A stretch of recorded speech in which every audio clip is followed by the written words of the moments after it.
बीते दिनों Maharashtra minority commission के अध्यक्ष प्यारे खान ने उर्दू स्कूलों का संज्ञान लेने की शुरुआत की, जिसमें उन्होंने उर्दू स्कूल की गलतियों पर कार्यवाही करने के आदेश दिए। लेकिन क्या यह कार्रवाई सही है? और इस कार्रवाई के संदर्भ में अमरावती शहर की तालीम और राजनीति से जुड़ी एक बड़ी शख्सियत जिनका नाम है सैयद तनवीर आलम से जानते हैं कि यह कार्रवाई कितने हद तक सही है।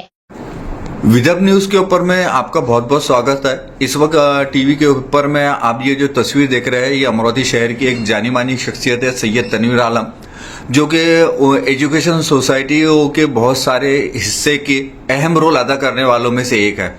इन दिनों अमरावती शहर सहित संपूर्ण महाराष्ट्र में प्यारे खान जब से जो है मुस्लिम कम्युनिटी के मुद्दों को लेकर जो आवाज उठा रहे हैं, उर्दू स्कूलों का दौरा कर जो कार्रवाइयां कर रहे हैं, वो उसको आप किस तरीके से देखते हैं? क्या वो सही है या गलत है?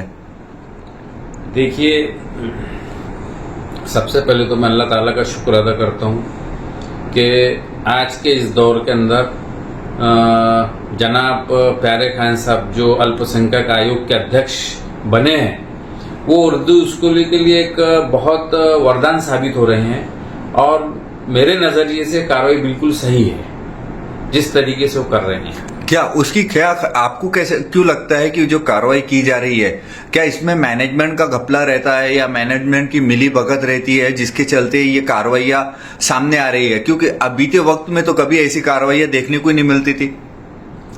देखिए, अब अगर पुरानी बातों को आप लेके बैठेंगे तो जब से आयोग बना है तब से आयोग के जो कोई भी अध्यक्ष रहे हैं, उन्होंने माइनॉरिटी की तरफ कुछ खास तौर से ध्यान दिया ही नहीं है। खास तौर से उर्दू स्कूल के लिए माइनॉरिटी में और कम्युनिटी भी आती है, सिख आते हैं, ईसाई आते हैं, लेकिन वहां पर खास तौर से उनको सारी सुविधाएं दी गई और उन पे वॉच रखा गया। लेकिन उर्दू स्कूलों को यतीम के जैसा छोड़ दिया गया, जिसमें कौम का ये नुकसान हुआ कि जो कई संस्था चालक ऐसे थे, देखिए इंसान है, इसमें कई लोग सीधे भी होते हैं, एक समाज का हिस्सा है। इसमें कुछ जो गलत लोग थे, इन्होंने संस्थाओं को हत्या कर कौम को गारत करने का काम किया है उर्दू एजुकेशन देने के नाम पर। उसमें ऐसा हुआ कि खुद ही मैनेजमेंट, उसमें इनके बच्चे भी वहां पर ड्यूटियों पर, किसी ने 12वीं किया, किसी ने बीपीएड किया, उसको एचएम बना दिए, किसी को कुछ। तो यानी कैसा ये परिवारवाद और ऐसा समझ लीजिए एक साम्राज्य खड़े करे इन्होंने उर्दू स्कूल के नाम पर। इसमें लूट तो सिर्फ हम गरीब लोगों के, कौम के, मिल्लत के बच्चों की हुई है, क्योंकि एजुकेशन के नाम पर इनको रिटर्न कुछ नहीं मिला है। जब 10वीं तक के जाता है और उसके बाद ये ब्रेक हो जाता है, पढ़ाई के नाम पर उसको 0 दिया गया।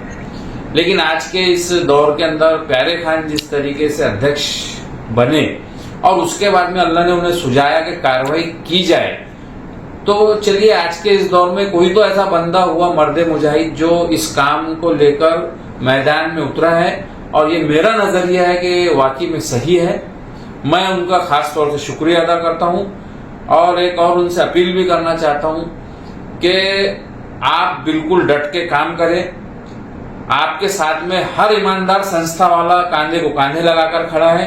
हाँ, जो बेईमान और जो परिवारवाद वाले और जो चोर लोग हैं, उनको आपसे एलर्जी होगी। हमारे जैसे कई जो संस्था वाले हैं, वो आपके साथ में बिल्कुल डट के खड़े हैं। हम आपका इस्तकबाल करते हैं। शुक्रिया। और आने वाले वक्त में आप क्या चाहेंगे कि उर्दू स्कूलों के ऊपर में जिस प्रकार से कार्रवाई हो रही है, उसके बाद में वो शासन की ओर से और क्या क्या ऐसी सुविधाएं मिलना चाहिए जिससे कि उर्दू स्कूल जो है अच्छा वर्चस्व कायम कर सके अपना? बिल्कुल, हम ये चाहेंगे कि जहां पर जिस तरीके की कमियां हैं, जो परिवारवाद वाले हिस्से है, या फिर उनकी काट छाट करके वहां पर अच्छे टीचर्स दिए जाए। उसके बाद मानदान तो गवर्नमेंट दे रही है, अगर अच्छे टीचर्स देती हैं। अभी बीच में जो नॉन टीचिंग वाला स्टाफ हटा दिया गया है, तो हम ये भी रिक्वेस्ट करेंगे इस माध्यम से कि नॉन टीचिंग का स्टाफ बढ़ाया जाए, क्योंकि टीचर पढ़ाई के अलावा नॉन टीचिंग का काम नहीं कर सकेगा। अब वहां पर एक झाड़ू देने का काम है, क्लर्क का काम है, तो ये शिक्षक नहीं कर पाएगा। आज के टाइम में ऐसा हो रहा है कि शिक्षक अपना काम छोड़ के उस तरफ थोड़ी ध्यान देगा। तो हमारी इनसे ये भी एक रिक्वेस्ट है कि इस चीज पर भी वो ध्यान दे।